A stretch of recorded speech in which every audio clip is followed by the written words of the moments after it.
Rebirth. I've bound the good fortune system. The system said I need to give birth to 3 children for the male lead to complete the mission. I nodded and immediately shoved the fertility pill into the male lead's mouth. Let's do it. No one said I have to be the one to give birth. I transmigrated into the role of the honest and dutiful wife of the young master of J City.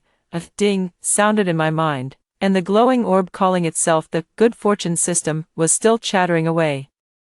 The mission has a 5-year time limit, and you need 3 children. If even one is missing, you won't be able to return to your original world. Please work hard, host, and strive to return to the real world as soon as possible. I nodded. I suppressed the nausea rising within me. Glancing at the points I had earned from previously completed strategy tasks, I confidently told the system, not 5 years, 3. The system fell silent for a moment. Host, this will harm your body.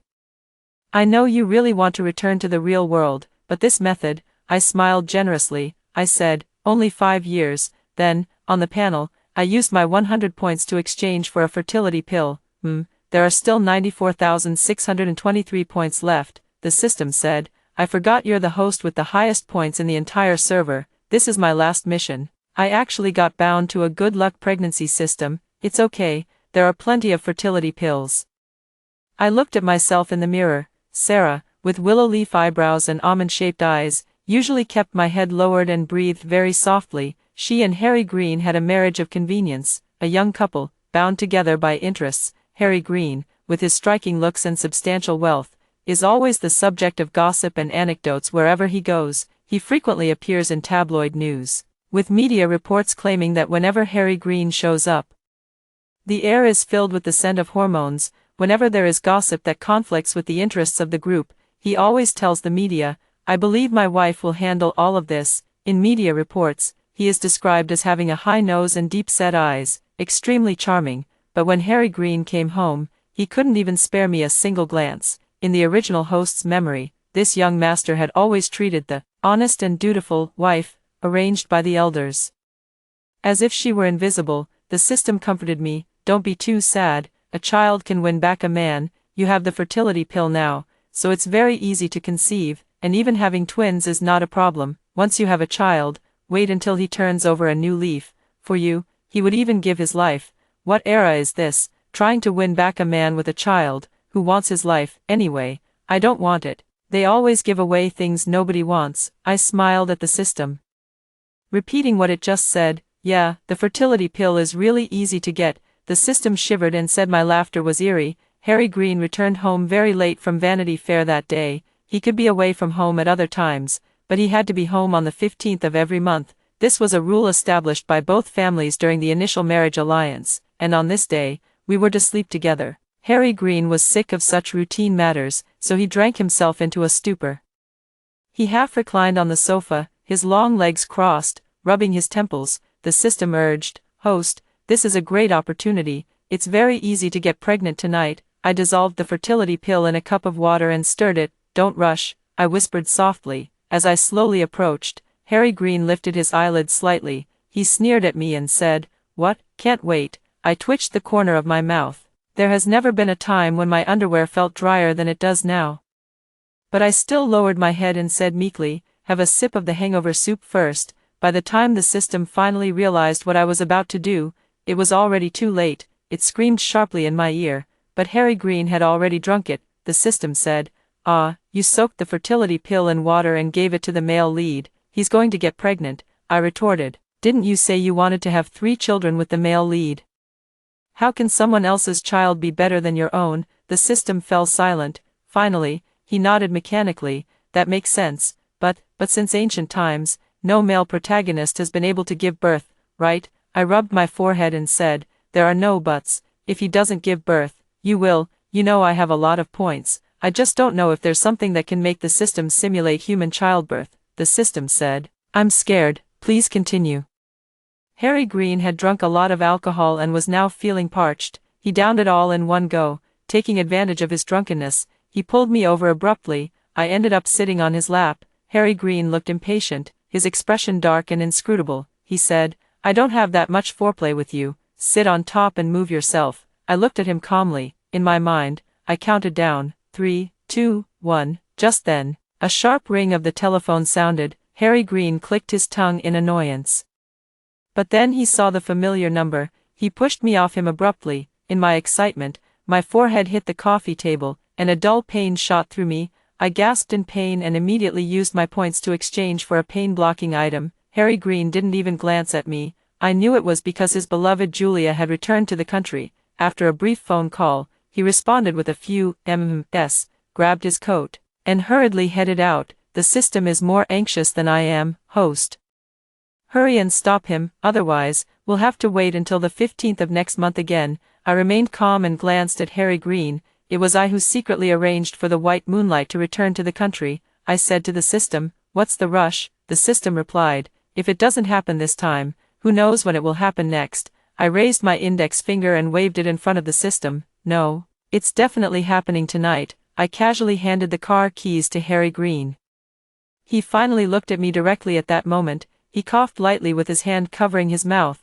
"Something came up at the company." "Yeah," I nodded. "I know, go ahead and take care of it." It seemed that guilt was getting to him. He had already reached the door when he paused and said to me, "Don't make a scene. Next month, I slammed the door shut with a bang. Crazy, who's making a scene? Julia is Harry Green's unforgettable ex-girlfriend. However, their social statuses did not match.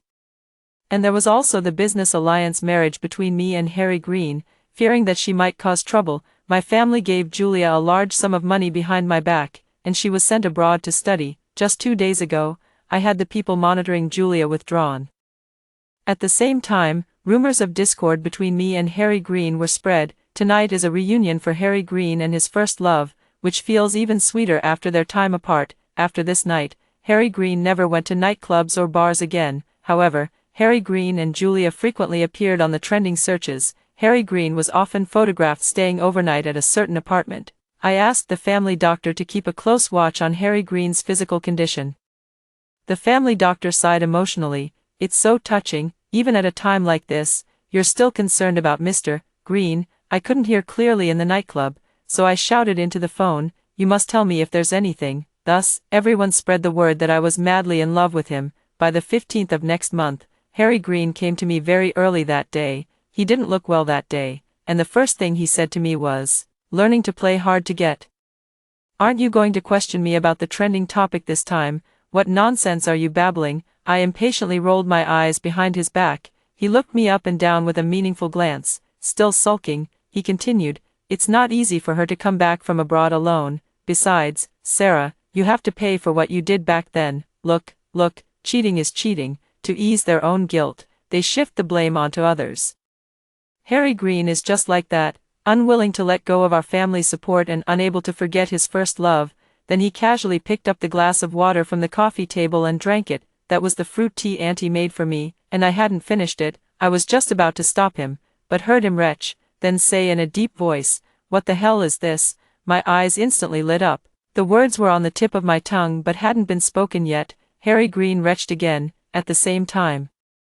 The system voice sounded, "Hello, host, task progress, 20%. I glanced leisurely at Harry Green, then I walked over to comfort him while explaining, "This is fruit tea, with apples and astragalus added." I patted his back. He retched into the trash can for a while before finally calming down. His eyes are red. He looks pitiful. Harry Green seems to feel that he was a bit out of line. Perhaps he didn't want to show such a disheveled side of himself to me. I had to turn my face away. "I might be a bit allergic," I nodded.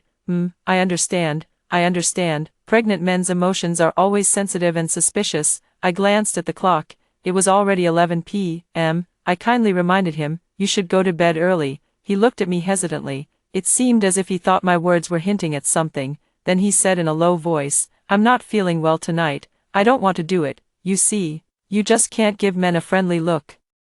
You kindly remind him that a pregnant man should go to bed early and rest. He immediately thinks you're just lusting after his body, and with a pale face, he explains that he's not feeling well today. I'm super understanding. "I know, then we won't do it." Then I went to the kitchen to heat up some milk. Harry Green, however, thought I had been acting a bit unusual lately. No checking up, no questioning, and I didn't help him deal with the trending topics in the news either. He was the one who panicked first. He wrapped his arms around me, resting his chin on my head. "Sarah, once things settle down a bit, I'll come see you every week from now on, okay?"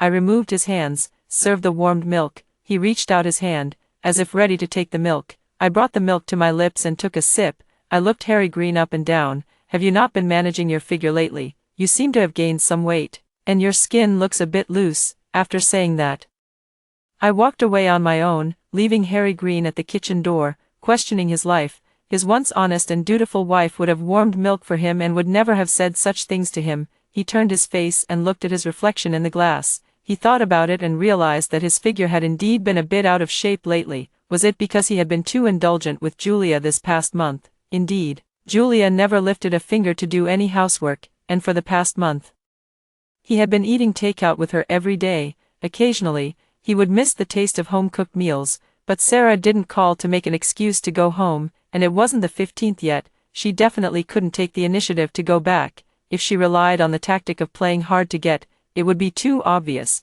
Which successful man is tied down by family? Which young and wealthy man doesn't love to have fun? Besides, this is what Sarah owes me. If she hadn't stopped me from being with Julia back then, Harry Green was accustomed to using these methods to escape the occasional surge of moral conscience. When Harry Green finished washing up and walked to the master bedroom, he tugged at the door handle several times before realizing I had locked the bedroom door. I heard him click his tongue in annoyance. Then he walked downstairs to the guest bedroom. Harry Green had been feeling a bit down these past couple of days, because he realized that his face was indeed a bit saggy, and his figure had somewhat lost its shape. Especially when he woke up in the morning, the newly grown stubble and the pimples on his forehead made him lose his former radiance. His appetite had also been poor lately. He had become particularly sensitive to smells, and upon encountering certain odors, he even felt nauseous several times. He stared blankly at the business partner smoking a cigar across the negotiation table. He thought to himself, I've smoked cigars before and never found the smell this unpleasant. He took a sip of tea, suppressing the urge to vomit. Unexpectedly, in an instant, he felt a surge of acidity rising from his stomach, so he opened the door of the meeting room and rushed toward the restroom. The partners were left stunned on the spot. The assistant and legal counsel beside him were thrown into chaos, awkwardly trying to smooth things over. At this moment, I walked in. Everyone. My shareholding is the same as my husband's. He is not feeling well, so I will handle this cooperation on his behalf. As soon as the cooperation was finalized, I received a call from the family doctor. The doctor's voice was trembling. Mr. Green, this, ma'am, why don't we go to the hospital for a checkup? I smiled. The child is already 4 months old. I don't believe the family doctor couldn't tell. I said to the family doctor, just tell Mr. Green the truth. Ask him if he's willing to go to the hospital for a checkup. Harry Green is being watched by so many paparazzi. He has never been to the hospital since he was a child. Everything has been handled by the family doctor. Now that she knows she's pregnant, it's even more impossible for her to go to the hospital. She would only go to the family doctor to get medicine in an attempt to abort the child. However, because I am bound to this system, the system will not give her the chance to abort the child. Even if Harry Green were to have surgery to remove the child, it's simply impossible. He took the fertility pill, and if he doesn't give birth to the child, his body will suffer backlash, putting his life in danger. Perhaps this is too harsh for a man, but if placed on a woman, such a setting would be quite reasonable. The child is like a parasite, and the woman is the host. The child relies on the host to survive. It gradually consumes the host's nutrients. At this point, if the woman attempts to terminate the pregnancy, it may cause irreversible damage to the host. It could even lead to the death of the mother. The system had previously warned me that once the fertility pill is taken, the side effects are irreversible. Even if the child multiplies like a tumor, it cannot be removed, unless the mother dies. Half an hour later, the family doctor called me again. Mr. Green is in a very bad state. Would you like to come back and see him, ma'am? I remained silent on the other end of the phone for a moment, looking at my radiant self in the mirror. To the makeup artist on one side, she said, do a full eyeliner wrap, oh, and add a bit more highlighter on the cheekbones. It took me a long while before I finally said to the family doctor, what's the point of going back? I don't even know if the child is mine. How did you know about Director Green? The doctor blurted out, then he fell silent. I heard Harry Green roaring on the other end of the phone, probably off to take care of his emotionally unstable pregnant husband, changed into stiletto heels and a sequin dress, partied until late at night. The thought of having a husband at home who was powerless and furious made me party even harder. It was already 4 in the morning by the time I stumbled home, drunk, in the wee hours, just as I was removing my makeup in front of the vanity. A pale face appeared behind me. Did you go drinking, Sarah? I patted my chest. That's terrifying. Without turning my head, I said, it's just a business dinner with a partner, don't make a scene. His eyebrow twitched. He pondered the words with great confusion, feeling they were very familiar. After a while, he said, did the family doctor tell you? I nodded. The child isn't mine, Harry Green. Don't you have anything to explain? His face turned red and then pale. It looked quite unpleasant. What the hell do I need to explain to you? I'm just messing around. Should I explain to you how a man could get pregnant, and that it can't even be aborted? He roared furiously. His voice was hoarse, and he looked at me in despair. Sarah, are you laughing at me? I hurried over. I patted his chest, which was heaving with anger. What are you doing? What if you disturbed the fetus? Seeing that his anger hadn't subsided, I continued to coax him. All right, no matter whose child you're carrying, I'll take responsibility. I won't hold it against you, okay? Harry Green pushed me away and walked out. The door slammed shut behind him. He grew even angrier. What's the matter? I've already agreed to take responsibility. I didn't even call him a promiscuous man, and he's still throwing a tantrum. Since then, Harry Green has been hiding at home, afraid to go out. We've adopted the traditional lifestyle where the wife works outside and the husband stays home. When people are confined to a limited space, they can easily become narrow-minded. For example, placing students in an 8-person dormitory, placing prisoners in a 12-person prison cell, placing Harry Green in my mansion. Harry Green has transformed from a playboy in the Hong Kong social scene into a young man who is often irritable and fragile due to unstable pregnancy hormones. Every day when he wakes up, he sits by the windowsill for a while. The family doctor says it's due to prenatal depression, but I know Harry Green can't bear to die. His shares, his movable and immovable assets all make him reluctant to let go. Having nothing to do, he started cleaning. He doesn't allow anyone to enter the house except for the doctor, so he takes on all the household chores. At first, he would get furious and yell at me if I came in without changing my shoes right after he had mopped the floor. Now it just keeps reminding me over and over to remember to change my shoes when I get home. He started to dislike the food at hotels outside, so he often cooks for himself. Sometimes he gets bored but has no one to talk to. He asks me if I can come home early. I glanced at him and said, I have social obligations to attend to. Can you please stop being unreasonable? Harry Green grabbed my hand and said, you're the only one I have left. After saying this, even he himself was stunned. He muttered to himself, why have I become like this? Julia came to see Harry Green a few times. I helped him send her away each time. Julia was teary-eyed, crying so pitifully that it broke my heart. I was even moved. Harry Green said, if it weren't for her, how could I have become this disgusting version of myself? I looked him up and down. Do you find it disgusting? Pregnancy is something everyone goes through. Why can't you handle it? I warned you long ago to keep yourself clean. But you wouldn't listen, and now you're blaming others. Harry Green, I never realized before how you twist right and wrong. I felt incredibly relieved after saying all of that in one go. Harry Green wore a stern expression, not saying a word. He has been getting increasingly thin, and the system informed me that this time, he is carrying twins. Almost all the nutrients in his body are being prioritized for the fetuses. He looks emaciated and utterly pitiful. The system began to pity him as well. Standing over 6 feet tall, he had become as thin as a bamboo pole. Ah, what suffering! I applied a generous amount of expensive face cream to my skin. Question, if I were the one pregnant, system, would you pity me? The system almost immediately retorted, it's only natural for a woman to get pregnant, so it's only natural for women to suffer. I asked again, see. A system that is almost neutral actually blurted out such words. I quietly looked at the system. It took a long time for it to react, saying, I think my operating algorithm was probably written by a man, so, to prevent me from returning to the real world so quickly, the system assigned me the task of having 3 children, and I was certain that I would stay in the virtual world because of the child. I am rich in points and can use them in the real world as well, so they had to trap me. The final task was to trap me using the child. In their setting, no mother would leave her child. Not even in a virtual one. Harry Green's belly grew larger and larger. The rejection reaction became increasingly severe. He could hardly sleep at all throughout the night. Sometimes when I wake up in the middle of the night, I find him crying. He also refuses to eat, afraid that his stomach might burst. Have some porridge. I pushed the bowl toward him. If you don't eat, the baby still needs to. Do you want both of you to die? You? Harry Green's chest heaved violently with anger. yet he had no strength to retort. He could indeed feel the presence of that little life inside him, that eerie, pulsating sensation that didn't belong to him, filling him with fear and despair. But what made him feel even more powerless was that he had actually started to anticipate it.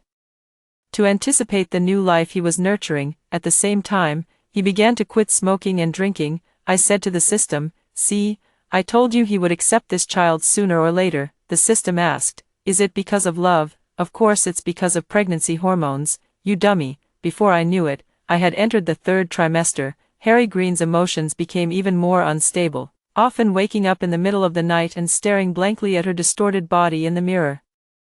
The family doctor visited more frequently, treating every checkup as if it were a critical situation. Harry Green's physical condition was not ideal, the twins placed too much strain on her, and her blood pressure was also slightly elevated. "Mr. Green, you must maintain a calm mindset, get plenty of rest, and replenish your nutrition." The doctor's words were all the same. Harry Green just listened numbly, occasionally interrupting with irritation, "Shut up, I know," but after venting, there was only prolonged silence and despair. I leave early and return late every day. Gradually, company affairs no longer required Harry Green's authorization. On the day Harry Green gave birth, I was still out discussing business. By the time I leisurely arrived at the operating room, the baby had already been born. The cry was extremely penetrating, full of vitality. "Ding, congratulations, host. The task progress has reached 66.6%.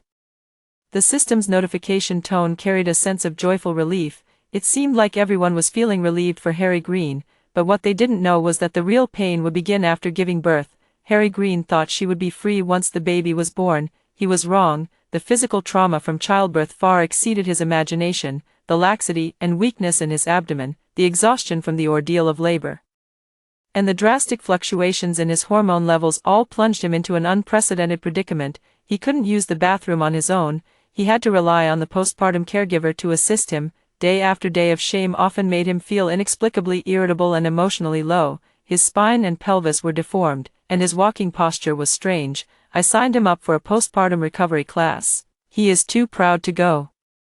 He would look at the 2 children crying for food in the crib and sometimes feel a deep, uncontrollable sense of powerlessness that even frightened himself. These uncontrollable emotional fluctuations terrified him. "What's wrong with me?" he asked the family doctor, his voice hoarse as he clutched his hair, his eyes filled with confusion and self-loathing. He never imagined that Harry Green, who was once so arrogant in the world of fame and fortune, would now feel miserable and want to cry every night. The doctor replied cautiously, "Mr. Green, this is a normal emotional fluctuation caused by the sharp changes in hormone levels after childbirth. Many postpartum individuals experience this. Please pay attention to self-regulation and maintain a cheerful mood. Understanding and support from family members are very important at this time." "Understanding and support," Harry Green murmured, his gaze instinctively searching for me. Then he came to the study and saw me calmly flipping through the company reports. The faint glimmer of hope in his eyes quickly faded, replaced by deeper dejection and resentment. "Are you trying to take my place, Sarah?" I sat in the chair, rubbing my temples. "Harry Green, what are you causing trouble for again? Did I get you pregnant? You can't control your lower body, and you can't manage the company's business either. Why would I need to take your position? My shareholding ratio has long surpassed yours." I paused. I enjoyed the flicker of panic in his eyes as he tried to maintain a calm facade while looking at me. I continued, "Harry Green, don't worry, I won't abandon you like that. Go rest, okay? If you keep making such unreasonable fuss, both of us will be exhausted." Harry Green twitched the corner of his mouth but ultimately said nothing. When we first got married, Harry Green often fooled around. Sometimes he did it on purpose, just to make me panic. I had to go to the company over and over again to ask people, and repeatedly check the car's dashcam and his credit card records, watching me become overly sensitive and paranoid at the slightest sign of trouble. He frowned and said to me, "Your unreasonable behavior is exhausting me." He just silently watched me turn into a madwoman. Then he pretended to be magnanimous and told me that I was being unreasonable, but he didn't blame me, he was just a little tired.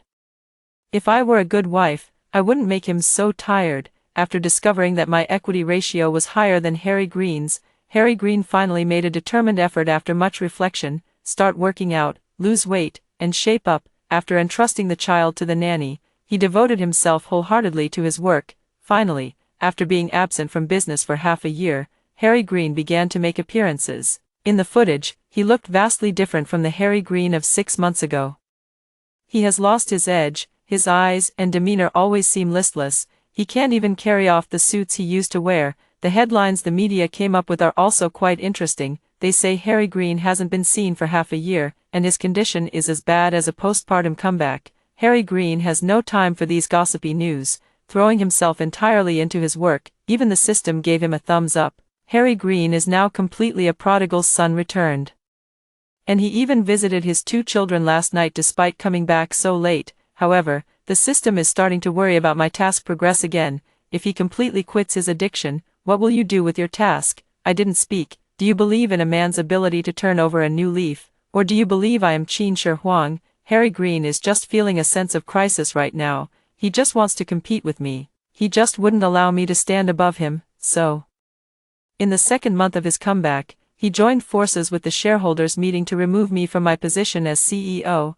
I watched him quietly at the shareholders meeting. I asked him softly, "So, Harry Green, is there no regard left for our past relationship as husband and wife?" He looked at me with an inscrutable expression in his eyes. "Sarah, I told you not to go against me." His confidence, his arrogance, seemed to have returned at that moment. Yes. He had said before that he only needed a wife who could smile. I don't need a wife who can fight. Sarah agreed to marry him, but now Sarah only knows how to fight with a smile. I chuckled lightly and said, "Then I'll sell my shares." Harry Green enjoys the preemptive right to purchase shares, giving him a stake of up to 70% of the company. The triumphant Harry Green walks with a light step even when strolling. "Send me a message, very timely, my lady." I saw the balance in my phone. I laughed out loud. I bet correctly. I knew that once Harry Green made a comeback, he would definitely pin me under his thumb again. He couldn't possibly let his wife, who always kept her head down and didn't dare to breathe a word, handle the company's affairs. If only he hadn't been so eager to challenge me these past 2 months and had instead looked into the company's finances, he would have realized what a huge mess of bad debts he had taken on. How do you say that again? Returning to the workplace after pregnancy and childbirth is never easy, so, Harry Green, immersed in the joy of victory, went to the nightclub. I don't know if he still remembers his unattainable love. Julia went abroad again. This time, she went willingly. She applied to resume her studies and said goodbye to Harry Green. At that time, Harry Green was only focused on gaining the upper hand in business matters and responded to her hastily. I think, what's all this talk about a white moonlight? If he really got her, she'd just be another grain of rice. This time, Julia left him. No different from all the other passers-by in Harry Green's life. Perhaps in 2 years, he will forget who Julia is. Perhaps in his words, the white moonlight has become a female star on the screen whom he loves but cannot have. In a few years, it might turn into a female model he encountered by chance at a fashion week. The moon changes every day, doesn't it? Upon learning that Harry Green went to a nightclub, the system broke out in a cold sweat. I was wrong. I thought he had turned over a new leaf. The system still refused to give up. It used the nanny's phone to call Harry Green. "The child is neither eating nor sleeping." Harry Green grunted over there, said, "Got it, have Sarah go check." I saw the twins fast asleep. Even though I know they are virtual, and they will disappear when I leave this world, but I still feel fortunate for them. It's a good thing you are virtual. You won't have to suffer too much in such a family environment. After handing the child over to the nanny, I moved out of the mansion. There was enough money inside to travel the world, order 10 male models a day, but I didn't order any. That's what the nouveau riche do. I entrusted all that money to the system to donate to an orphanage in the real world. When Harry Green came looking for me, I was lying in the yard of a suburban house, brewing tea. He leaned against the gate of the yard, quietly watching me. "Sarah, you won." He said these words with a desolate look in his eyes. His condition was also very poor. It's likely that he realized he was pregnant again. Dark circles under his eyes. He looked utterly haggard. Finally, he lowered his head. My fingertips tapped lightly on the tea tray. "When did I ever say I wanted to compete with you? I just did what many ordinary women would want to do." The company went bankrupt and collapsed. He is pregnant again and has 2 twins. It's a bit too tragic, but I had already warned him to keep himself clean. He just smiled at that time. Then, with high spirits, he said to me, "Of course, you need to keep yourself pure, but men don't have to." Harry Green was produced in this suburban house of mine. At this point, the task progress had reached 100%. Harry Green looked out the window, his fingers rubbing a ring. "It is a ring. I suddenly remembered that I haven't divorced him yet. He looked up at me. Sarah, can we get back together? You have been very, very good to me these past few months. I was terrible before, but I've also been punished. It's only at a time like this that I can see my heart clearly. Let's stop fighting, I'll start working hard again, and we can get back together, okay? He spoke earnestly. He might have a tiny bit of sincerity at this moment, but sincerity is not real gold. Real gold fears no fire, but true feelings, they spoil after a few days. I said slowly. You didn't see your heart clearly, you saw your situation clearly. The company is gone. Your health is ruined, and besides me, you can't find anyone else to take over this mess of yours. This isn't called enlightenment, this is called having no way out. A prodigal son's return is more precious than gold. Who cares? I sat up and rubbed my stiff neck. The sunlight outside was just right, carrying the scent of reality and freedom. The system's glowing orb flickered beside me, its tone tinged with complexity. Host, congratulations on returning to the real world. Headquarters has received my feedback report regarding the unreasonable logic in the Good Pregnancy System mission. This system will be re-evaluated. I might be taken offline. I smiled but said nothing. Fight fire with fire, counter absurdity with absurdity. Since they want to use children to tie me down, I'll let those who should bear the responsibility do so themselves. As for Harry Green, he's just a completed entry in my mission log. I stood up and walked toward the vast world outside. My points are enough for me to enjoy any life I desire, and this time, there is no system or mission that can define my life. After hearing the first story above, what are your thoughts? Feel free to share your opinions in the comments section. Next, there is another similar story. Let's continue to see. In my previous life, I ate the cake my mother gave me and was forcibly bound to a succubus system, gaining the admiration of countless men, but after being tormented night after night. My body was left in ruins. While my brother profited immensely through my connections, I went to great lengths to unbind the system, but my brother resented me for cutting off their source of income and held me down in a pond until I drowned. What's so bad about being a succubus, flirting with men to earn money easily? I wish I had that system. You ungrateful fool, go die. I was choked to death by filthy water.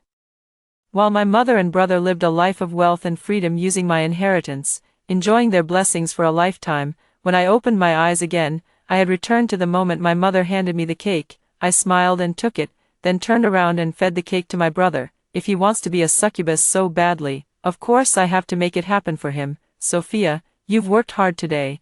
I made you a little cake. Come and try it. Her tone was incredibly gentle, and her gaze was soft and full of affection as she looked at me. The small cheesecake she was holding steamed with a warm, inviting aroma, and it was even sprinkled with cookie crumbs, making it look irresistibly tempting. Upon catching a glimpse of the calculation in her eyes, I suddenly realized that I had indeed been reborn. In my previous life, after eating the small cake my mother brought me, I inexplicably awakened a succubus system. From that day on, apart from my own younger brother, I seemed to possess a strange charm that affected all men. They became intensely drawn to me. Even normal conversations would make them develop an uncontrollable fondness for me. In my previous life, I interned at the Lincoln Group, because of my unique constitution. John Lincoln, the president of the Lincoln Group, became uncontrollably obsessed with me and used forceful means to make me stay with him. My mother and younger brother also benefited greatly from John Lincoln's favors, but John Lincoln loved me, yet he loved profit even more. When he discovered that his business partner was interested in me, despite his reluctance, he still sent me into the room of that man with peculiar preferences. I was tormented for 3 full days and nights, until I no longer had the strength to even leave my room. As soon as I stepped out of the hotel, I was rushed to the hospital for emergency treatment. After enduring countless physical and mental torments, I finally couldn't take it anymore. With the help of a friend, I managed to contact a master, and by disfiguring my own face, I completely broke free from the so-called succubus system. After regaining my life, I immediately found my brother, who was out fishing, and couldn't wait to share the good news with him. But when my brother heard that the system had disappeared, he angrily threw down the fishing rod and pressed me firmly into the pond. No matter how I struggled and begged, he showed no mercy. You wretched woman, what's so bad about being a succubus, flirting with men to earn money easily? I wish I had that system. If it weren't for this system, how could you have caught John Lincoln's attention? I'd be overjoyed to have such luck. And you dare not cherish it. I was choked to death by the filthy water. Just before I died, I clearly saw my mother standing not far away, staring straight at this scene. She saw everything, yet in front of the police, she said nothing and instead, together with her brother, fabricated the story that I had accidentally fallen into the water. They inherited all of my estate and even used my death to put on a pitiful show during their live streams, earning a considerable amount of money. Even though they lived a comfortable life by feeding off my misfortune, they still spoke of me with nothing but venom. If it weren't for your sister, that scoundrel, dying so early, we could have made money off her man without lifting a finger. Why would we need to bother with live streaming? That heartless bastard who never cared about his family deserved to die. Mom, don't worry, I'll take good care of you from now on. Floating in mid-air, I watched them living in a villa, playing the roles of a loving mother and devoted son, grinding my teeth in fury. When I opened my eyes again, I was back at the moment my mother handed me the cake. Sophia, what are you waiting for? Hurry up and eat it. My mother, seeing me staring at the cake without taking it, picked it up and tried to stuff it into my mouth. Just as my lips were about to touch the cake, I suddenly grabbed my mother's hand, staring straight at her with a piercing gaze that made her uneasy. Mom, you've always taught me since I was little to share good things with my brother. Let's wait until he comes back to eat it. I smiled at her, took the cake, but simply set it aside with no intention of eating it. My mother frowned, about to get angry, but she forced herself to hold it back and managed to squeeze out a smile at me. Oh, if your brother wants to eat, I can just make it again. You've been studying so hard lately. You deserve to eat something good to nourish yourself. Besides, I made this especially for you. Sophia is the most sensible. You wouldn't let me down, right?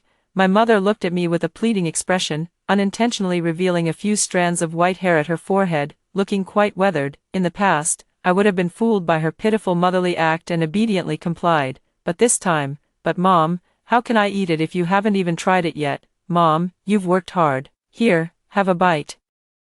I suddenly picked up the cake and shoved it directly into my mom's mouth.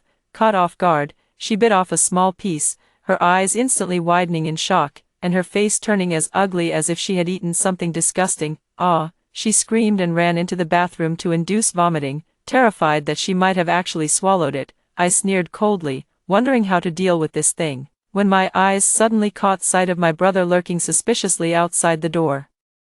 As soon as my mom dashed into the bathroom, my brother eagerly barged in, staring intently at the cake in my hand. I caught a glimpse of the longing in his eyes, and as his eyes rolled, a smile appeared at the corner of his mouth. Little brother, this is the freshly baked cake from Mom. Would you like to try it? Upon hearing my words, he immediately nodded, holding back a smile. I broke the cake into small pieces and fed them all into his mouth, after confirming that he had swallowed everything.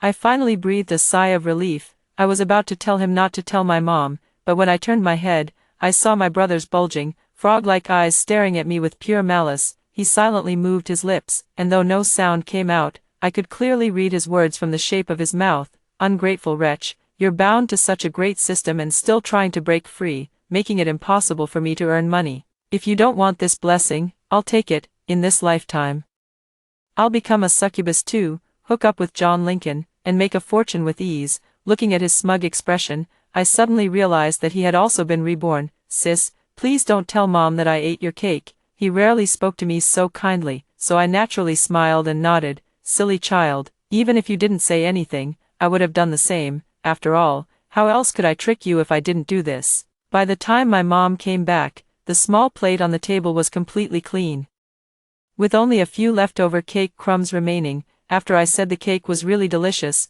my mom curled her lips in satisfaction, her gaze fixed on me with a suppressed, twisted greed and excitement. By the way, Sophia, you still have to go to work tomorrow. Have a good rest. Mom won't disturb you anymore. My mother gave me a meaningful look, collected the plates, and left, staring at her retreating figure. A faint smile suddenly appeared at the corner of my mouth. Dear Mom, you really are about to strike it rich, but this fortune was brought to you by your good son hooking up with men. The next day when I went to work, I wasn't sure if it was just my imagination, but I kept feeling like someone was following me.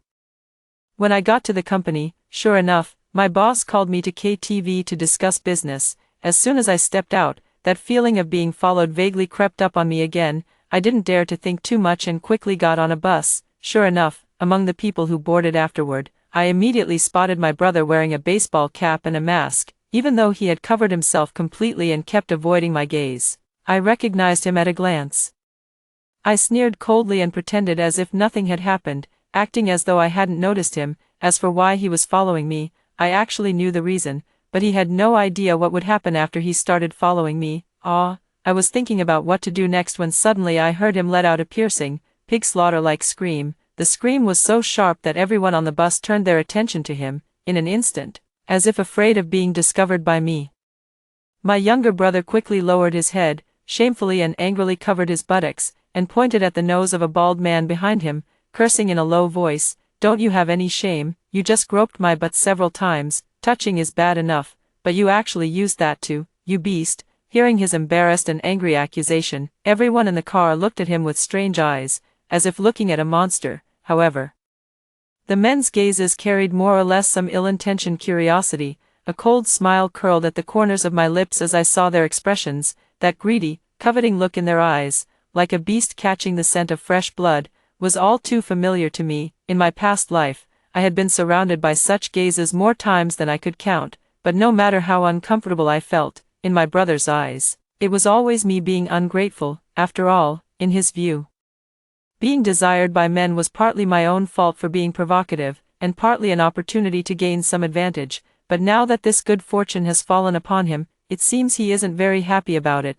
The bald man, being pointed at and scolded by my brother, was a bit angry, but his eyes were still lecherous, blatant and completely undisguised. He sneered and, in front of everyone, quickly groped my brother's butt again, making him cover his rear and scream in fright, "Stop pretending. With an ass that perky, isn't it just trained for men to touch? If you were a decent man, why would you wear such tight pants that your butt cheeks are practically popping out? Who would believe you're not deliberately trying to be provocative? You're talking nonsense. I'm just wearing normal pants. It's you who's shameless." The younger brother felt utterly helpless and quickly looked around, hoping someone would stand up for him, but most of the women around didn't want to get involved. And the men who did pay attention all sided with the bald man. "It's clearly your own fault, dressing so provocatively. Aren't you just deliberately trying to seduce people? Come on, you're a man with such a big butt. What's the harm in letting him touch it? Can't blame this guy at all. If it were me, I'd want to touch it too." As the man spoke, he actually reached out his hand, which scared my younger brother so much that he immediately covered his butt tightly. Afraid of suffering another assault, looking at the fierce and eager expressions of the people around him, his heart, which had been ready to continue accusing and cursing, instantly grew cold. Even through the crowd, I could feel his confusion and helplessness. Damn it, it must be this cursed succubus system causing trouble. This is insane. I want to attract rich men, not this bunch of people crammed on a bus. He cursed and complained about the system while still carefully protecting his sensitive areas. However, the bus was bumpy all the way, and with frequent sharp turns, he would still get groped by those men, who took every opportunity to touch him here and there. He couldn't avoid it no matter how hard he tried, leaving him feeling helpless and on the verge of tears. I watched his flustered expression and felt an immense sense of satisfaction. When we reached the destination, he hurriedly got off the bus and followed me from a distance, neither too close nor too far. As I approached the entrance of the KTV, I clearly saw him take off his mask. The excitement on his face, half hidden by the baseball cap, was impossible to conceal. My gaze turned icy, and after a long moment, a cold smile curled at the corner of my lips. "My dear brother, I hope that after experiencing today's nightmare, you can still continue to love this succubus system." As soon as I entered the KTV, I found the private room that my boss had mentioned. Just as I was about to enter, I spotted my younger brother sneaking around. Instead of going in immediately, I paused, my eyes darting around. I grabbed the door handle as if to open it, then suddenly clutched my stomach, pretending to be in pain, and hurried off to find the restroom. But when I reached the corner, I stealthily turned back, hid nearby, and quietly opened my phone. What was playing on the screen was the scene of my brother entering the private room. The client inside seemed just as surprised by the sudden intrusion of a stranger and was about to get angry, but the moment he laid eyes on my brother, he seemed completely captivated. He quickly put on a wide smile, gestured for my brother to sit down, and even poured him a glass of juice. This time, my brother was a bit smarter and didn't directly drink what the man handed him. Instead, he kept looking around, anxiously searching for John Lincoln's figure, but no matter how hard he looked, he only saw a few middle-aged, balding, overweight men eyeing him greedily, without even a trace of John Lincoln. Esteemed bosses, weren't you supposed to discuss business with President John Lincoln today? Has Mr. Lincoln not arrived yet? The gazes of the people around grew increasingly blatant and intense, their undisguised desire and predatory stares fixed directly on my brother.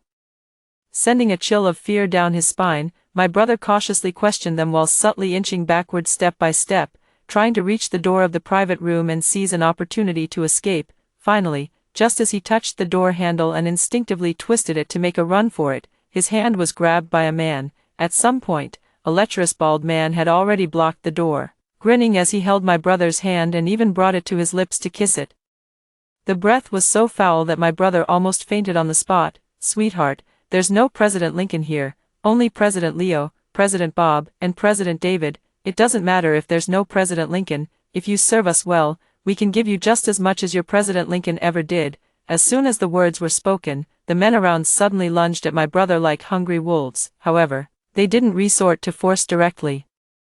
Instead, they forced him to drink the drugged beverage, making him swallow every last drop. "No, don't. Today was supposed to be John Lincoln's heroic rescue scene, so why isn't it happening like this?" My brother was forced to drink 3 glasses of alcohol, screaming desperately, but the men around him just dismissed it as nonsense and never stopped pouring the drinks. It wasn't until my brother gradually passed out that they finally stopped, exchanged knowing smiles, and took him out.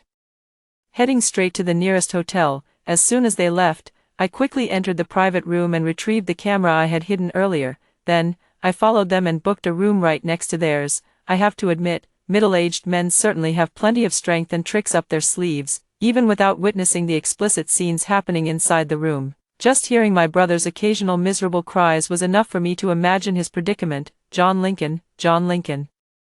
Come and save me, quick. No, this shouldn't be happening. Why hasn't he come?" My brother's struggling voice gradually weakened, and the last 2 complete sentences I could hear were his hoarse, desperate questions. Taking a leisurely sip of coffee, I smiled. John Lincoln would certainly come, but only 2 hours later. My brother only knew that in my previous life, I was negotiating a business deal at a KTV when a client with ill intentions drugged me. John Lincoln saved the damsel in distress, took me away, and we had a passionate night, after which I gained a domineering CEO boyfriend. How could he know that I had deliberately moved the KTV time 2 hours earlier? And now, he had become meat on the chopping board, completely at their mercy. It took a full 3 hours for the 3 men to finish tormenting my brother. Even through the thick wall, I could hear their varied and creative methods. Even though I've seen plenty of men's ugly sides, I was still shocked by the games they played.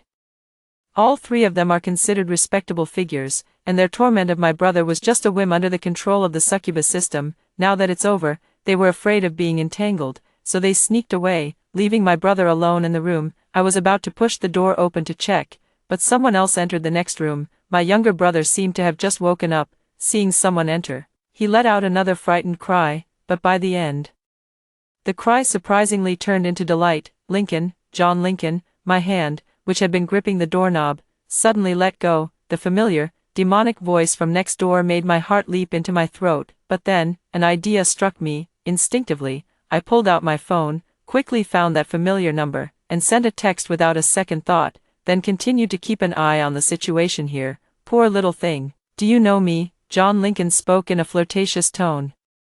And I quickly turned on the surveillance, only to find that he had indeed lifted his completely naked younger brother's chin, his eyes filled with desire. Earlier, to avoid being disgusted, I hadn't been watching the situation inside the room, but now, as I turned on the surveillance, I realized the room was in complete disarray, with used safety items scattered everywhere. Even through the screen, I could almost smell the nauseating odor. Sure enough, John Lincoln seemed somewhat disgusted as well, but when his gaze shifted from those used items to his younger brother, the disgust transformed into blatant possessiveness. The younger brother was covered in red marks all over his body, and his face was even slightly swollen.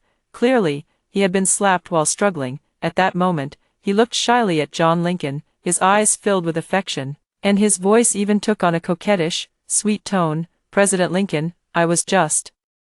Could you save me?" The younger brother looked on the verge of tears, making me feel as if my eyes had been stung by pepper spray, but in John Lincoln's eyes, this scene was incredibly moving. Sure enough, with just one suggestive look from my brother, John Lincoln pounced on him like a beast in heat, starting a new round of exertion. Watching their intense display, I felt a wave of nausea, although I didn't know why John Lincoln was here. The current situation was actually quite helpful to me. John Lincoln, I feel terrible." My brother's expression changed slightly, as if he found it difficult to speak. "Baby, hold on a little longer, in a moment, you'll feel like you're in heaven." Lost in the moment, John Lincoln thought he was just being shy. He kissed the corner of his mouth, completely ignoring his increasingly troubled expression, and continued to work diligently, watching them lost in passion. Unaware of the world around them, I counted the seconds one by one. Finally, when the clock reached the same position as in my previous life, I heard a series of chaotic footsteps coming from the hallway. Accompanied by the sound of footsteps was my mother's voice, unable to conceal her excitement. "Hurry, everyone, follow me, they're right here." John Lincoln also seemed to sense that something was wrong. His movements slowed, and his eyes narrowed, exuding a dangerous aura, in a place he hadn't noticed. My brother's expression grew even more unpleasant. His brows were tightly furrowed, as if he was desperately holding something back, but he was about to lose control. Smack, crash. Finally, my mom swiped the room card and stormed into the room with a large group of reporters carrying cameras and live streaming on their phones, catching everyone off guard. "Oh my poor child has been defiled like this. I don't care who you are, you must take responsibility for my Sophia. Jack, how could it be you?" My mom was halfway through her tearful complaint to the reporters when she turned her head and pointed at the person lying on the bed. When she saw my brother's face clearly, her previously suppressed excitement and agitation instantly turned deathly pale. It was also the first time John Lincoln had so many people barging into his room to film, and his face turned extremely dark with anger. He turned his head to question my brother about what was going on. But my brother's face instantly turned ashen. With a thunderous noise, my brother could no longer hold back, and he released a torrent from his lower body, splattering even my mother and John Lincoln, who were standing nearby. The faces of both of them instantly turned as pale as paper figures. This time, the screams came from my mom and John Lincoln. The reporters, however, were highly professional, even though they were stunned by the shocking scene.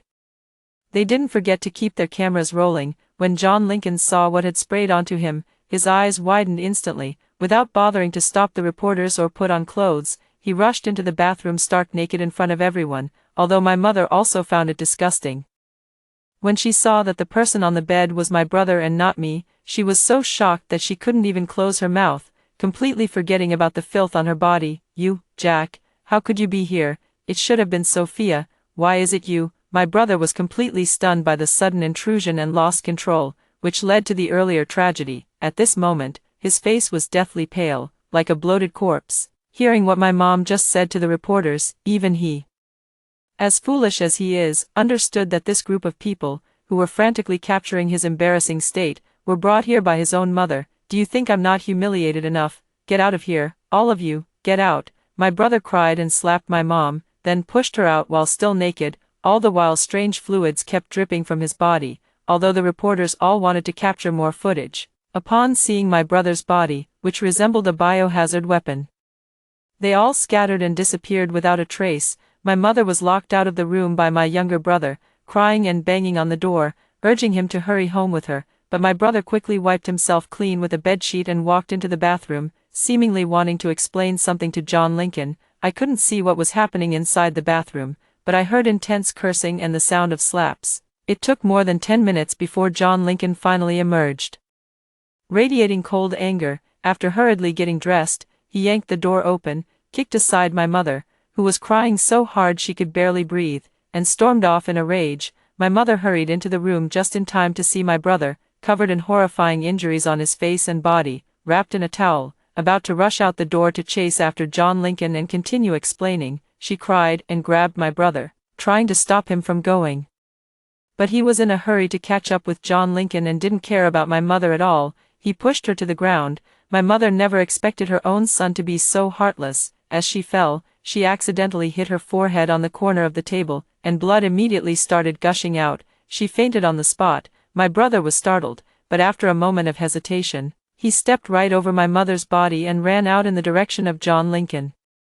I watched his figure disappear down the hallway before slowly walking into the room. Seeing the mess inside and my mother lying on the floor, I kicked her hard. After a while, I took out my phone and saw the unanswered calls and the distress message I had sent. A mocking smile suddenly appeared on my lips. In my previous life, after John Lincoln brought me to the hotel room. I managed to call my mother for help with what little consciousness I had left. She didn't answer.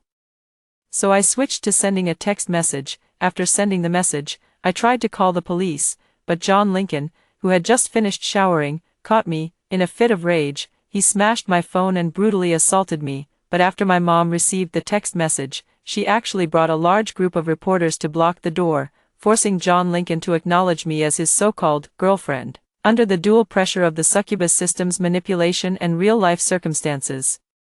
John Lincoln agreed to their demands, bribed my mom and all the reporters, and gave me status, yet he always believed that I had deliberately set him up. Even though he was deeply attached to my body, he still allowed others to humiliate and torment me, making me utterly miserable. Everyone involved gained some benefit, but I was the only one who suffered severe physical and mental devastation, even developing depression. Staring at my mother's pale, unconscious face, I suddenly laughed. This is just a small beginning. The torment I suffered in my past life, they must endure it twice as much in this one. After calling an ambulance to take my mother to the hospital, I immediately created a fake account and uploaded photo evidence of my boss embezzling bribes and having an affair with a married female celebrity. These pieces of evidence were actually prepared by me in my previous life.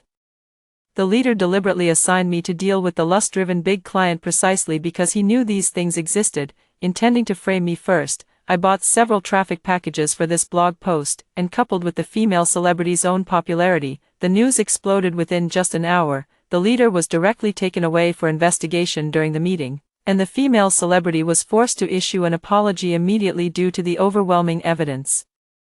The evidence is solid and undeniable. Even if the leader doesn't face the worst outcome this time, he will definitely suffer significant consequences. After handling his matters, I stayed by my mother's bedside the whole time. Sure enough, the first thing she did after waking up was to try to hit me like a madwoman. You wretched woman, it was you who deliberately framed your brother, wasn't it? Look at what you've done to your brother, you beast, I'll beat you to death.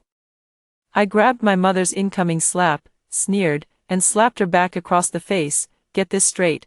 You and your son brought this on yourselves. It's none of my damn business. I already called you for help and sent you distress messages. If you hadn't been so greedy for wealth, thinking it was me being insulted by John Lincoln, and brought all those reporters along, would my brother have been provoked to the point of publicly losing control of his bladder? My mother stood there in a daze, covering her face, staring at me in disbelief as if she had never known me at all. She definitely doesn't understand why I, who have always been gentle and sensible, have suddenly turned into this rough and fierce version of myself. You actually dare to hit me. If I'm going to hit you, do I need to pick a specific day? I let out a cold laugh, leaned back, and rested against the chair, my whole demeanor lazy and casual. To be honest, I didn't eat the cake you gave me. The one who ate it was my brother. Visibly, my mom's expression instantly froze. No. After a long while, she suddenly let out a heart-wrenching cry of anguish, her gaze filled with hatred as she looked at me, as if she wanted to devour every inch of my flesh. You wretched woman, that was clearly meant for you. Why did you let your brother eat it? I rolled my eyes, sneered, and said, from childhood till now, what good things have you ever given me to eat? I've been guarding against you for a long time. If you hadn't had wicked thoughts yourself, my brother wouldn't have suffered like this. My mother was left speechless by my questioning. She hated me, but she hated even more the version of herself who, upon obtaining that system, had unhesitatingly decided to use it on me. Justice is served, and retribution is inevitable. Now that her most beloved son has become a succubus, it's useless for her to regret it. No matter how much she wishes she could turn back time, my mother's injuries weren't too severe, and she was discharged from the hospital after just a day or two. After learning that I had given the succubus system to my younger brother, she was deeply shaken. In just a few days, she seemed to have aged over a decade, her entire being exuding an aura of decay. The look in her eyes was still filled with the familiar hatred, as if she wanted to kill me the very next second. However, this time I had warned her in advance. I had already compiled evidence of how she and my brother had abused me into a timed email. If I didn't cancel the send every day, their crimes would be exposed to the public. With this warning hanging over her, even though my mother gritted her teeth in anger at me, she didn't dare to actually do anything to me. Once I stopped caring about her expression, I started eating and drinking as I pleased at home, and my life actually became much more comfortable. A week later, my brother suddenly came back. As soon as he entered the room, I was so shocked that I almost dropped my jaw. My brother isn't very tall, not even 7 meters, but his weight has always been stable at over 150 pounds. From a distance, he used to look like a little chubby ball, but now, not only is he as thin as a monkey, his skin has also become much smoother. Although he was wearing expensive men's clothing and shoes, he was wearing makeup, with eyeshadow heavier than my lipstick and purple lip gloss that made him look as if he were poisoned. It was quite avant-garde. When my mom saw his hip-hop star-like outfit, she almost fainted on the spot. "Jack, my son, how did you end up like this?" My mom hugged my brother and burst into tears, with both tears and snot dripping all over him. He looked disgusted and quickly pushed her away. Instead of answering my mom directly, he proudly glanced at me, looking as if he were a peacock showing off. Sis, I'll have you know that your big boss John Lincoln is now my boyfriend. Starting today, you are not allowed to show up at the Lincoln Group anymore. Got it? Also, I am now the boyfriend of President Lincoln, a person of high status. From now on, when you're out and about, you are not allowed to tell anyone that you are my biological sister. If people find out I have such a tacky sister, they'll laugh their heads off. Do you hear me?" I struggled to hold back my laughter and nodded obediently again and again, but when my mom heard the word boyfriend, she almost fainted again. When she spoke to my brother again, the sympathy in her tone had lessened, replaced by burning anger. "Jack, I forbid you from dating a boyfriend, do you hear me? You are the only son of our Lincoln family, and you are supposed to carry on the family line. If you end up with a man, how are you going to give me a chubby grandson? You need to break up with that CEO right now and find a nice girl to give me a grandson, you hear me?" My brother was in a good mood earlier, but after being scolded so harshly by our mom and having his clothes dirted by her, he's now furious. So angry he could slap her. "What nonsense are you talking? Do you know how much John Lincoln gives me for living expenses every month, and you want a grandson? Let me tell you, if I could have a child, I'd definitely give John Lincoln a son.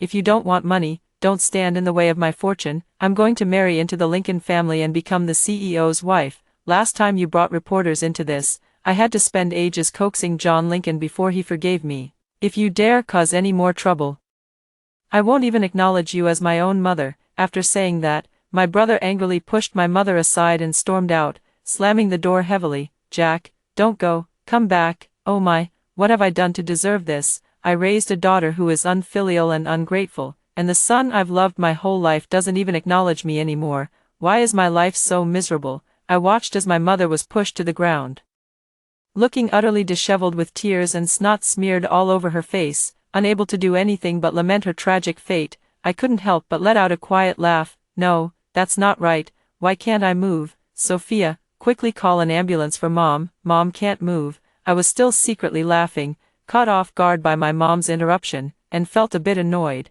but when I saw her struggling to lie on the ground, unable to turn over no matter how hard she tried, and even unable to move her hands, I laughed again. After dragging it out, I called the ambulance again, and this time my mother was taken directly to the operating room. As soon as the lights went out, the doctor solemnly told me the good news that my mother was permanently paralyzed. I quickly covered my mouth to keep from laughing out loud in front of him. Justice has been served, and she deserved it. After leaving my previous company, thanks to my outstanding work abilities, I not only moved to a better company with a higher salary but also smoothly became a supervisor. Although the salary is far less than what I used to get when I was supported by John Lincoln, it is money I earned myself, and I feel extremely comfortable using it. However, even though my salary has increased, I still hired a short-tempered and extremely cheap caregiver for my mother. Although under the caregiver's care, she gets beaten 9 times a day and scolded countless times, and has lost a lot of weight, at least she is still alive. I really am a good person, living such a leisurely life. After more than a month at the new company, I ran into my younger brother again at a cocktail party. I stared for a full 5 minutes before confirming that the particularly flamboyant peacock among the crowd of well-dressed suits and elegant gowns was indeed my long-unseen younger brother. He looked thinner and paler than before, but the exhaustion on his face and the dark circles under his eyes couldn't be concealed even with heavy makeup. Moreover, he walked with a limp, and anyone with eyes could tell what had happened.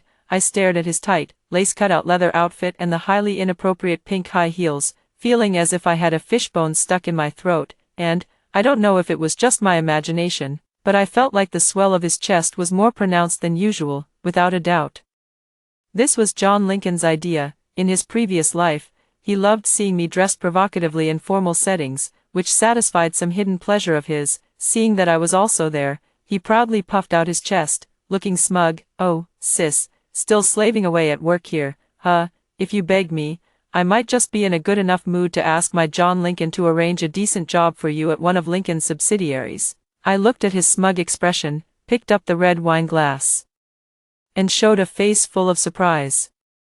"Hey, isn't John Lincoln the illegitimate child of the Lincoln family? I heard he doesn't even have shares in the subsidiary company, and he has the nerve to arrange a job for me. You're just jealous." My brother was so angry he was about to splash me with red wine, but I raised my glass with a look of reckless abandon. "My clothes may not be cheap, but if John Lincoln sees you embarrassing him in public, what do you think he'll do to you?"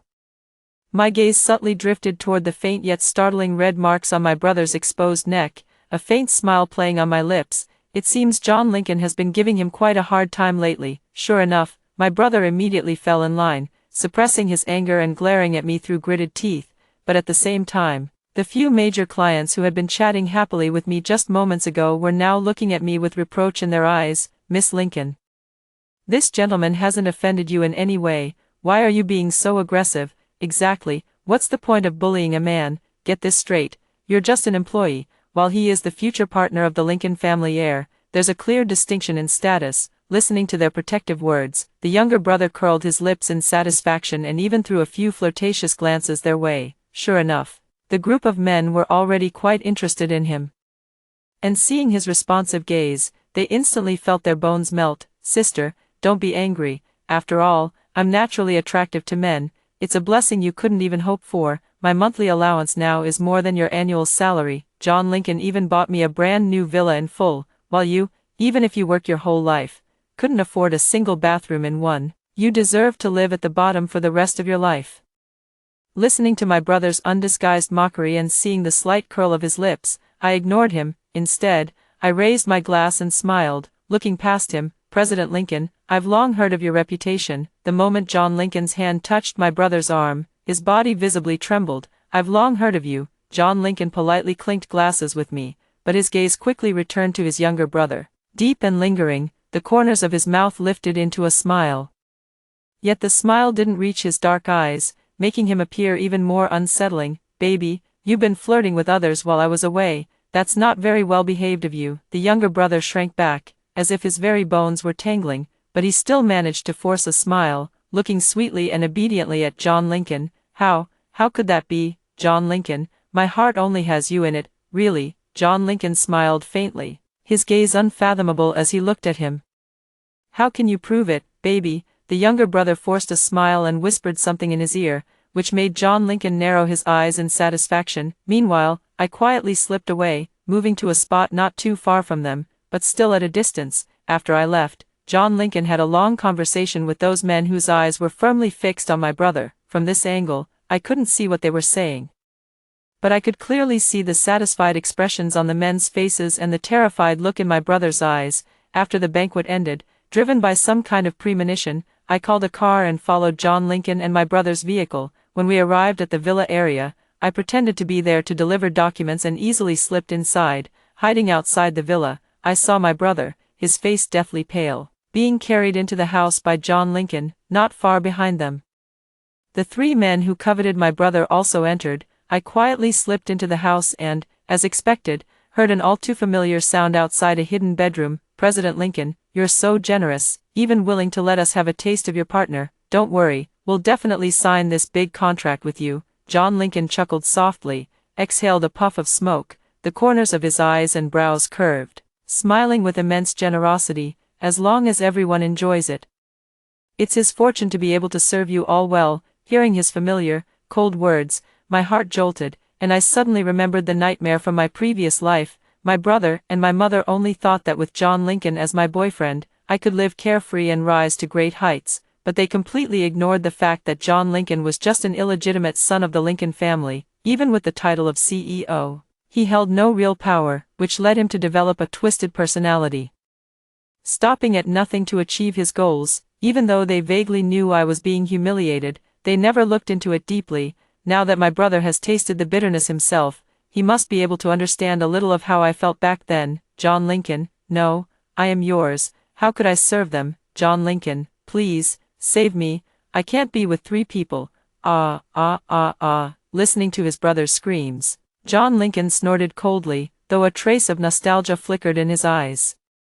It was soon swallowed by endless desire. The first time I saw you, weren't you just done serving a few men? That slutty look of yours, I could hear it from next door and it got me turned on. I just had to go see what kind of cheap whore you were, but then you and your mother nearly ruined my reputation. Damn it, what a fucking jinx. I was already annoyed when you clung to me. If it weren't for the fact that you're good at seducing men and could be of great use to me, I wouldn't have bothered with you. You better behave now, or I'll stop paying for your butt treatment. You'll regret it. After saying that, John Lincoln spat out the cigarette he was holding, stomped it out, and without looking back, left his desperate brother on the bed with the 3 leering perverts. He then wrapped his arm around the young boy he had picked up on the way, who had just arrived, and eagerly headed upstairs to vent his frustrations, hiding in an inconspicuous corner. I listened to the mix of seductive and agonizing cries from both upstairs and downstairs, feeling a whirlwind of conflicting emotions. However, my mixed feelings only lasted for a moment. I still took out the camera and, while they weren't paying attention, secretly placed it in a position that could clearly capture everything happening in the room. After all, it was my dear brother who was being humiliated. No matter what, I had to get some compensation from John Lincoln. This is my own brother. I'm going to need more money. After returning home, I repeatedly played the video of my brother being humiliated in front of my bedridden mother. She was so enraged that she fainted on the spot and passed away before even reaching the hospital. Since my brother is probably inseparable from John Lincoln by now, I had no qualms about selling the old house at a low price and bought a small 1-bedroom apartment near my company. During the days when the house was still being renovated, I suddenly received a call from my brother one day. Sis, I've escaped now. I'm begging you, you have to save me. I really know I was wrong. I shouldn't have taken your succubus system from you. Now I'm really living a life worse than death. Sis, I'm your own brother after all. Please, I'm begging you, save me. Hearing my brother sobbing uncontrollably, I couldn't help but soften a bit. After comforting him a few words, I quickly gave him an address and told him to wait for me there immediately. After hanging up the phone, I immediately packed my things and went out, arriving at the agreed spot with my brother as fast as possible. Sure enough, I saw him sneaking around in the corner, occasionally checking his surroundings, looking as if he was afraid of being discovered. Confirming that he was indeed there, I breathed a sigh of relief and quickly sent a message to John Lincoln. Although I received a hush money payment from him, who would pass up another opportunity to make money, sure enough, after several black stretch limousines pulled up in front of my younger brother and dragged his terrified self into the car, another transfer of 200,000 yuan landed in my bank account. Sophia, are you deliberately trying to harm me? Sophia, I see you, you're despicable and shameless. I won't let you off even if I become a ghost. Hearing the howl from the car, I instinctively looked over and, sure enough, locked eyes with my still struggling brother. Seeing the hatred in his eyes, I suddenly laughed. Become a ghost? I've already been a ghost once. You think I'm afraid of you? Even if you become a ghost, I'll just sell you to John Lincoln again. Easy money. Watching the car disappear into the distance, a faint smile tugged at the corner of my lips. The last time I heard about my brother was in the news. It turned out that after he was captured by the furious John Lincoln, he was subjected to even more brutal and unspeakable torture. In the end, he was reduced to nothing more than a tool for John Lincoln to bribe the powerful. Moreover, ever since his escape attempt, John Lincoln had tightened his control over him. My brother's hands and feet were shackled with iron chains, making it impossible for him to escape even if he tried. In utter despair, he knocked over the candle and tightly dragged the panicked John Lincoln with an iron chain, perishing together with him in the sea of flames. On the night the police notified me to collect his ashes, I dreamed of him and my mother, both with blood-covered faces. They lunged at me with ferocious expressions, but I slapped them twice, scattering their spirits to the winds. Such a worthless creature couldn't amount to anything even as a ghost. After scattering the ashes of the mother and son into the filthy ditch, I received a message from my boss about a promotion and a raise. I happily enjoyed a celebratory hot pot meal, then cheerfully walked my newly bought puppy home, basking in the glow of the setting sun. The sun was slowly setting, but the dawn of my life was just beginning to rise. After hearing the 2 stories above, what are your thoughts? Feel free to share your opinions in the comments section. Looking forward to hearing from you. If you liked this story, don't forget to like it, share it, and subscribe to my channel. See you next time.